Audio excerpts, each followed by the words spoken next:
Very good morning to all of you. So today we are just going to discuss about soil and lesson 8. Okay? आज के class में हम लोग अपना एक नया चैप्टर स्टार्ट करने जा रहे हैं. लेसन नंबर कितना है? तो लेसन नंबर 8 है और हेडिंग क्या है? सॉइल. इस चैप्टर में हम लोग सॉइल के बारे में डिस्कस करेंगे. पहले हम जानेंगे कि सॉइल हम बोलते किसे हैं, ठीक है. उसके बाद से हम डिस्कस करेंगे कि सॉइल की कंपोजिशन क्या होती है, सॉइल किन किन चीज़ों से मिलके बना हुआ होता है. And after that we will study about how soil is formed. soil की formation कैसे होती है. उसके बाद हम पढ़ेंगे different layers of soil और lastly हम लोग पढ़ेंगे soil pollution के बारे में. तो soil की हर चीज़ के बारे में इस चैप्टर में हम डिस्कस करने जा रहे हैं. तो first of all we will see what is soil and after that we will discuss about its formation. Okay? तो सॉइल क्या होता है? First of all I have to choose the colour. Soil क्या होता है? Portion of the earth surface.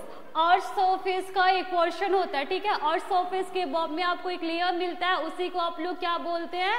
उसी को हम लोग सॉइल बोलते हैं. Okay. Consist of a stone and decaying organic matter. और सॉइल किस चीज से कंसिस्ट होता है, किस चीज से बना हुआ होता है? तो बहुत सारे स्टोन्स और प्लांट एंड एनिमल्स का जो डिकेइंग ऑर्गेनिक मैटर होता है, उन्हीं सारी चीजों से मिलके सॉइल की फॉर्मेशन होती है. ओके. और हमारा हेडिंग क्या है? Soil formation. अभी हमने क्या देखा? सॉइल क्या होता है? तो uppermost layer of the earth surface is known as a soil. Okay. और ये किस चीज से मिलके बना हुआ होता है? तो बहुत सारे स्टोन और प्लांट एंड एनिमल्स का जो डिकेइंग ऑर्गेनिक वेस्ट होता है, साथ में इनऑर्गेनिक वेस्टेज, और ये सारी चीजों से मिलके हमारा सॉइल बना हुआ होता है. ओके. अब सॉइल की फॉर्मेशन कैसे होता है ये हम लोग पढ़ने जा रहे हैं. Okay. The process of formation of a soil from a rocky earth crust is known as a pedogenesis. Rock से, एक्चुअली रॉक से सॉइल की फॉर्मेशन होती है. तो जिस प्रोसेस से आपका रॉक से सॉइल की फॉर्मेशन होती है, उस प्रोसेस को हम लोग क्या बोलते हैं? पेडोजेनेसिस. ओके. और इसके अंदर आपका दो प्रोसेस आता है. एक आता है आपका वेदरिंग, जो कि हमारे सिलेबस में है, इसको हम लोग डिटेल में डिस्कस करेंगे. और ये जो सेकंड है, इसका सिर्फ हम लोग नाम पढ़ेंगे, ये हमारे सिलेबस में नहीं है, इतना डिटेल्स में हमें जाने की कोई नीड नहीं है. तो सेकेंड प्रोसेस का नाम क्या है? Decomposition of organic matter and subsequent humidification and mineralization. Second method का नाम क्या है आपका सॉइल फॉर्मेशन की? Decomposition of organic matter and subsequent humidification and mineralization. Okay. यहाँ पे हमने क्या देखा कि जिस प्रोसेस के थ्रू रॉक से हम सॉइल की फॉर्मेशन करवाते हैं, उस प्रोसेस को हम लोग क्या बोलते हैं? तो उस प्रोसेस को हम लोग पेडोजेनेसिस बोलते हैं. और इसके अंदर दो प्रोसेस आता है. एक हमारा क्या है? वेदरिंग, जिसको हम लोग डिटेल्स में यहाँ स्टडी करने वाले हैं. और दूसरा प्रोसेस हमारा क्या है? Decomposition of organic matter and subsequent humidification and mineralization, जिसका सिर्फ हम नाम जानेंगे और हायर क्लासेस में हम इसको डिटेल्स में स्टडी करेंगे. Got it?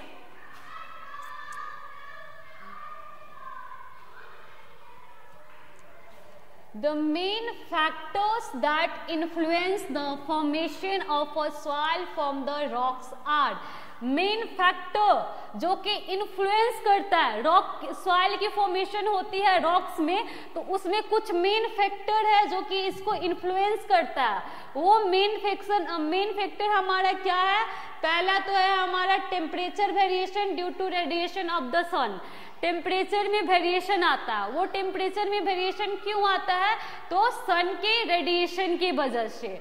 दूसरा हमारा क्या है? Rain water. तीसरा हमारा क्या है? विंड्स. और चौथा हमारा क्या है, लिविंग ऑर्गेनिज्म। ओके, यहाँ पे आपसे क्या बोला जा रहा है, यहाँ पे हमसे ये बताया जा रहा है कि 4 फैक्टर है जो कि सॉइल की फॉर्मेशन में इन्फ्लुएंस करते हैं। और वो फैक्टर हमारा कौन कौन सा है, तो वो फैक्टर है हमारा टेम्परेचर वेरिएशन जो कि सन्स के रेडिएशन की वजह से होता है, दूसरा हमारा क्या है, रेन वाटर, और तीसरा हमारा क्या है, विंड्स, और चौथा हमारे पास क्या है, लिविंग ऑर्गेनिज्म। ये आपके ऐसे 4 फैक्टर है जो कि सॉइल की फॉर्मेशन में अपना रोल, इनका रोल होता है। ओके, ये इन्फ्लुएंस करते हैं वहां पे।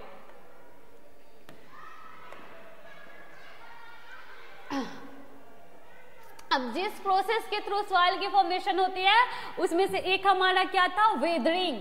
अब इसे हम डिस्कस करेंगे कि वेदरिंग क्या होता है। तो it is a process of breaking down of rocks into a small fine mineral particles. It may occur due to physical, chemical और biological means.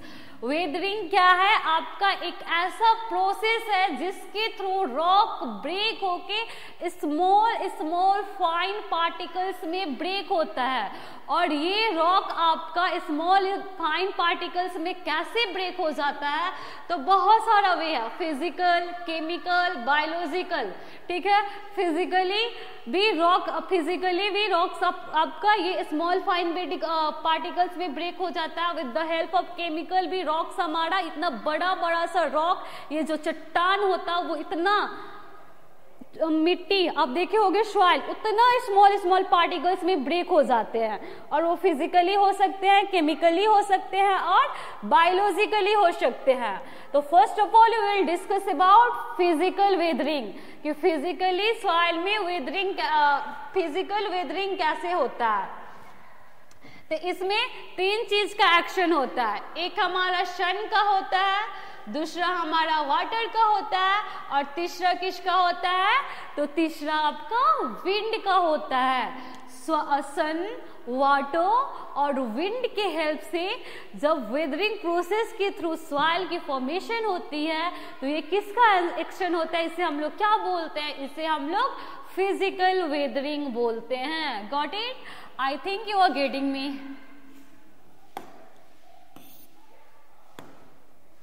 Now we have a next slide and इसमें हम लोग sons के बारे में पढ़ेंगे कि सन कैसे हमारा जो सॉइल की फॉर्मेशन होता है उसमें हेल्प कर रहा है। Sun, under the influence of a solar radiation the rocks heat up and expand at a night. This cools down and contract. Since all parts of the rocks do not expand and contract at the same rate, cracks appear in the rocks and ultimately the large rocks break off into smaller pieces. These smaller pieces convert into a particle and ultimately form the soil. Got it? यहाँ पे क्या बोला जा रहा है आपसे कि sunlight, ठीक है, सनलाइट से क्या आता है, सॉरी सन से क्या आते हैं, बहुत सारे रेडिएशन आते हैं, ठीक है। तो उस रेडिएशन की वजह से जो हमारा बड़ा रॉक होता है, जो चट्टान होता है, उस पे हीट आता है और उस हीट की वजह से वो रॉक हमारा क्या होता है, एक्सपेंड होने की कोशिश करता है।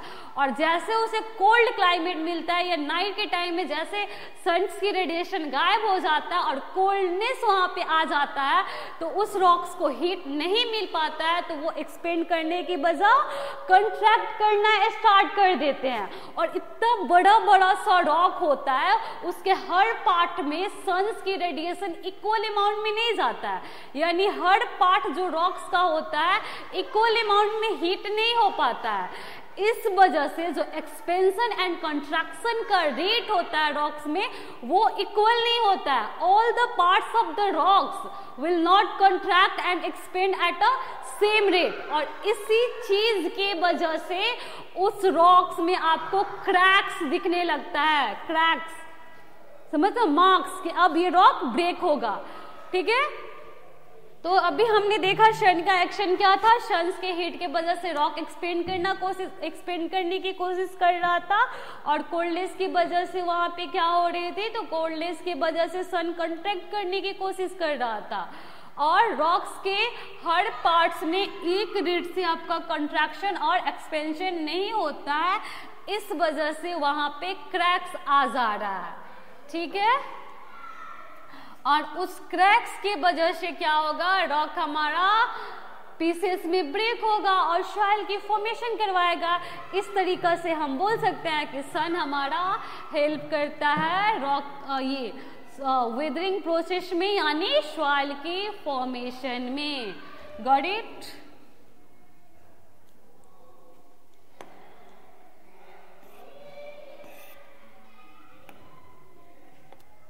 Now we have a second slide, and that is water.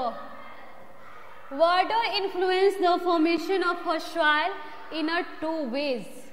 Water आपका दो तरीके से soil की formation में help करता है। पहला, it gets into the cracks in the rock formed due to uneven heating of a different parts of rock by the sun on freezing. The water expand in a rock surfaces and breaks the rocks. Second point हमसे बोल रहा है कि water जो है ये भी आपका इन्फ्लुएंस करता है सॉइल की फॉर्मेशन में, और इसका जो इन्फ्लुएंस करने का दो तरीका है। पहला तरीका क्या है कि जो रॉक्स में जो क्रैक्स हमारा क्रिएट होता था, तो इसी क्रैक्स में वाटर फिल हो जाते हैं, जैसे रेन वाटर या फिर हिमालयाज वगैरह से वाटर का फ्लो हो रहा है और नीचे में रॉक्स रखा गया, उसमें क्रैक्स आ गए हैं, तो वो वाटर उस क्रैक्स में क्या होंगे, फिल हो जाएंगे। ठीक है, और जैसे उनको कोल्डनेस मिलेगा, कोल्ड टेम्परेचर मिलेगा, वो वहाँ पे वाटर से आइस के फॉर्म में कन्वर्ट हो जाएंगे। आइस के फॉर्म में जैसे बढ़ेंगे वॉल्यूम इंक्रीज होगा और वो क्या, टूटने लगेंगे। ठीक है, तो इस तरीका से एक जो है हमारा ये क्रैक्स में वाटर आया, वाटर फिर फिल हुआ, कोल्ड क्लाइमेट की वजह से वो वाटर आपका आइस में चेंज हुआ, आइस में चेंज होने की वजह से वो जो हमारा रॉक होता है वो स्मॉलर पीसेस में ब्रेक हो जाता है। एक तरीका है जिस तरीका से वाटर हमारा इन्फ्लुएंस कर रहा है सॉइल की फॉर्मेशन में। दूसरा तरीका, now we will discuss about another ways through which water influence in the soil formation. अगला तरीका क्या है, flowing water wears away even a hard rocks over a long period of time. Fast flowing water generally carries various sized particles of rock downstream on the way. These moving rocks particle rub against other rocks. The resultant abrasion from smaller particles. The water takes these particles of rocks and deposit them down its part. In this way, soil is found in a place far away from its parent rock.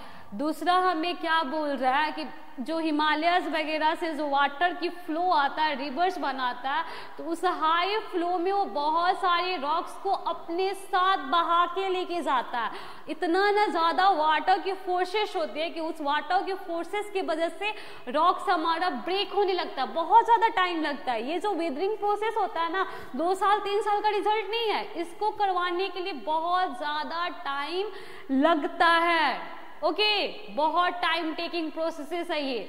तो मान लो कि आपका हिमालय से ऐसे water आ रहा है, वो जाके किसी रिवर में मिक्स हो रहा है, तो जब वाटर की फ्लो हो रही है ना, तो उसमें अपने साथ वो बहुत सारे स्टोन्स को भी लाएगा, बहुत सारे रॉक्स को भी लाएगा, और उस वाटर की हेवी फ्लो की वजह से वहाँ पे बहुत ज़्यादा फोर्स क्रिएट होगा और रॉक्स हमारे स्मॉलर पार्टिकल्स में ब्रेक हो जाते हैं और वही जाके किनारे पे सॉइल की फॉर्मेशन करवाते हैं।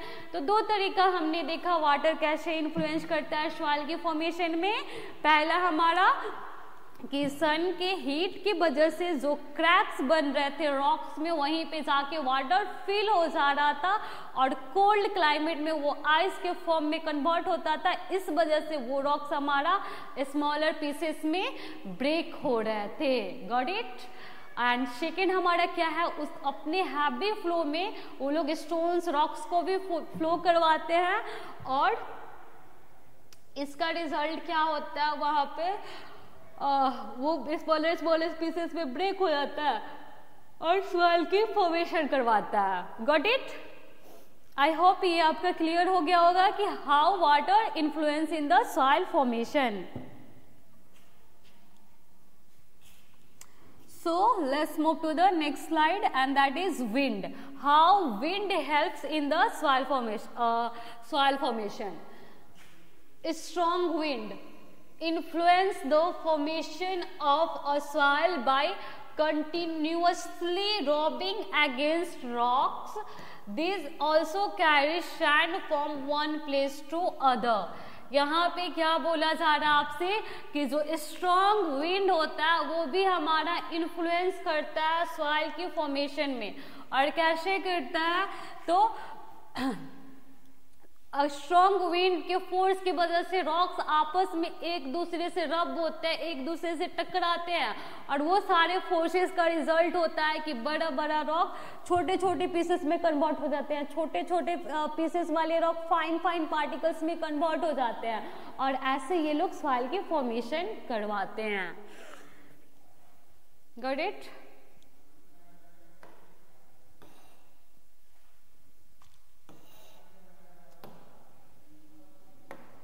अब हमने देखा फिजिकल तरीका, हमने देख लिया। ओके, अब हम लोग डिस्कस करेंगे बायोलॉजिकली कैसे सॉइल की वेदरिंग होता है, and after that we will be discuss chemical weathering of soil, कि केमिकली कैसे वेदरिंग प्रोसेस होता है जिसके थ्रू सॉइल की फॉर्मेशन होता है। Got it?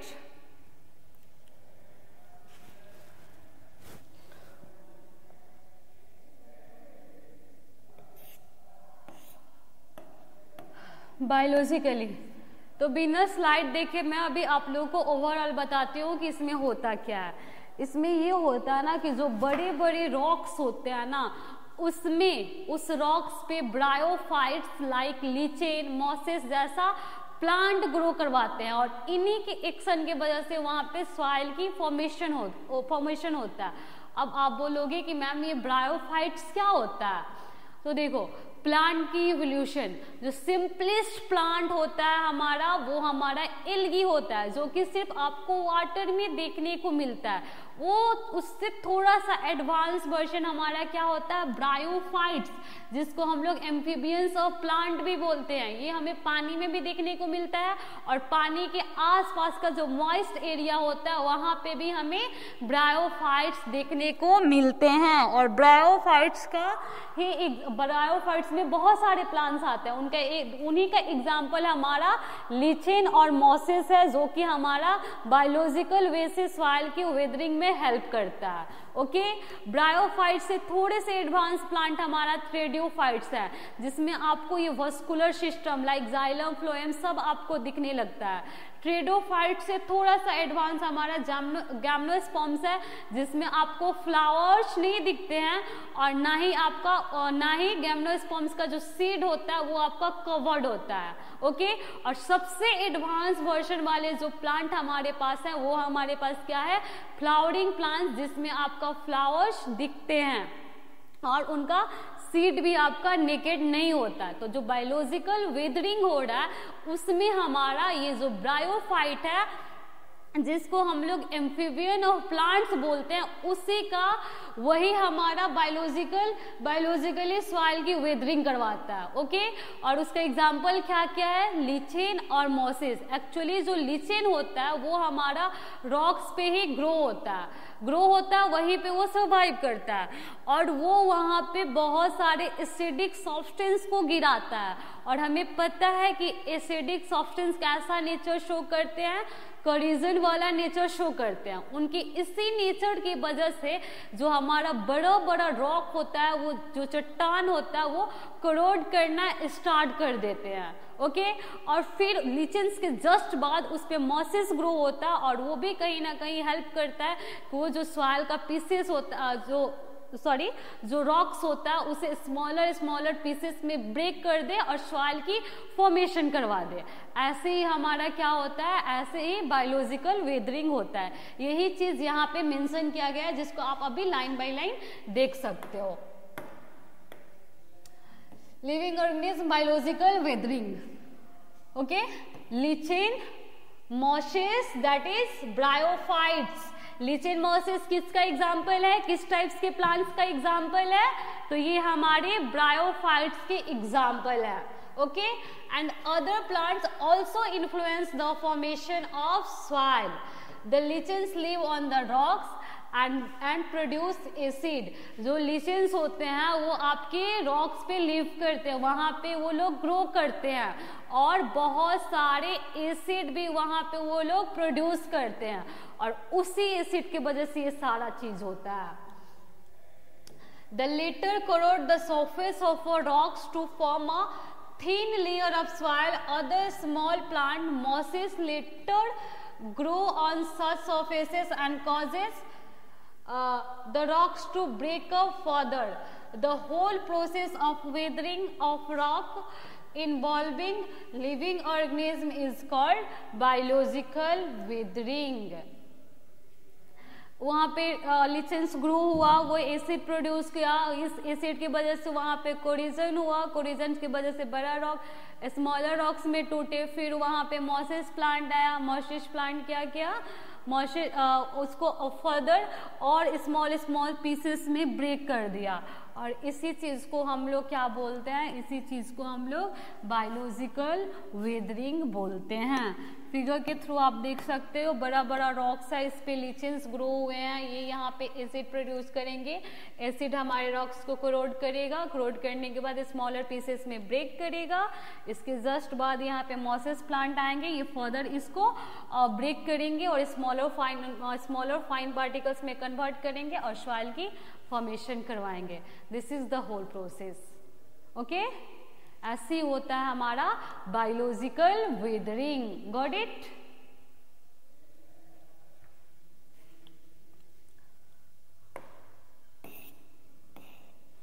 लास्ट हमें क्या पढ़ना है, केमिकल वेदरिंग, कि केमिकली कैसे वेदरिंग होता है।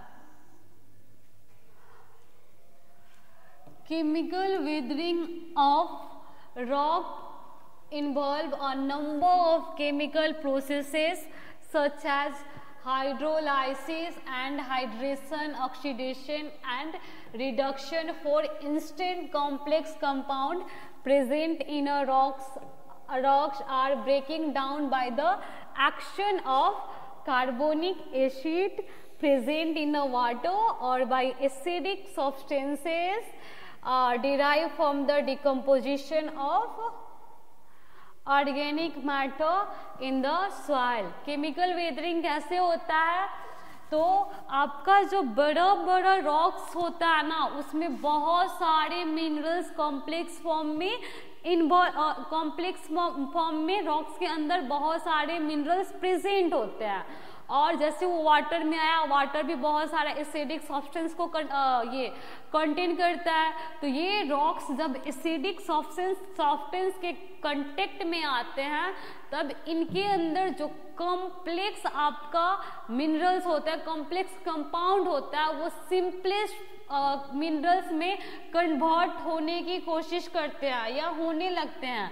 जैसे रिडक्शन, ऑक्सीडेशन, क्या ऑक्सीडेशन, हाइड्रेशन, हाइड्रोलाइसिस, रिडक्शंस जैसे प्रोसेसेस के थ्रू ये जो कॉम्प्लेक्स मिनरल्स होते हैं वो स्मॉलर मिनरल्स में कन्वर्ट होना स्टार्ट कर देते हैं, और तब जाके वो लोग इसी प्रोसेस के थ्रू हमारा क्या होता है, जो रॉक्स होता है, बड़ा बड़ा रॉक्स, वो स्मॉलर रॉक्स में कन्वर्ट होने लगता है। इस स्लाइड में क्या बोला गया है कि रॉक्स में आपका कॉम्प्लेक्स कंपाउंड्स प्रेजेंट होते हैं, ओके। और ये जब एसिडिक सब्सटेंस के कांटेक्ट में आते हैं, जैसे वाटर भी एसिडिक सब्सटेंस को कैरी करता है, उन सारी चीज़ों के कांटेक्ट में आते हैं, तो ये जो कॉम्प्लेक्स मिनरल्स, कॉम्प्लेक्स जो सॉइल मिनरल्स होते हैं, वो हमारा सिंपलर फॉर्म में कन्वर्ट करना स्टार्ट कर देते हैं बहुत सारे प्रोसेसेस के थ्रू, रिडक्शन के थ्रू, ऑक्सीडेशन के थ्रू, हाइड्रोलाइसिस के थ्रू, हाइड्रेशन के थ्रू। और क्या होता है, इसी का रिजल्ट होता है कि बड़ा बड़ा रॉक्स हमारा स्मॉलर रॉक्स में ब्रेक करना स्टार्ट कर देता है। Got it. और ऐसे ही हमारे सॉइल की फॉर्मेशन होती है। ये है हमारा केमिकल वेदरिंग, ओके। इसके जस्ट बाद हम लोग डिस्कस करेंगे सॉइल प्रोफाइल। तो मैं अभी थोड़ा सा बता देती हूँ आपको कि सॉइल प्रोफाइल एक्चुअली होता क्या है।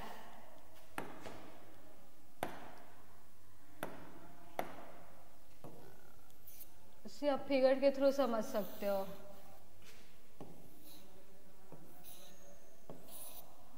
इसको आप ओरिजिन ए बोल सकते हो, इसको ओरिजिन बी,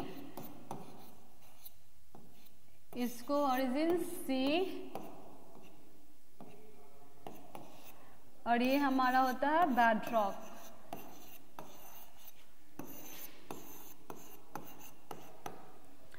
जब हम लोग सॉइल के वर्टिकली जाते हैं तो हमें सॉइल के बहुत सारे लेयर्स मिलते हैं। जनरली हमारे पास 4 लेयर होता है। एक हमारा होता है ओरिजिन ए, जिसको हम लोग टॉप सॉइल बोलते हैं। सेकंड होता है हमारा ओरिजिन बी, जिसको हम लोग सब सॉइल बोलते हैं।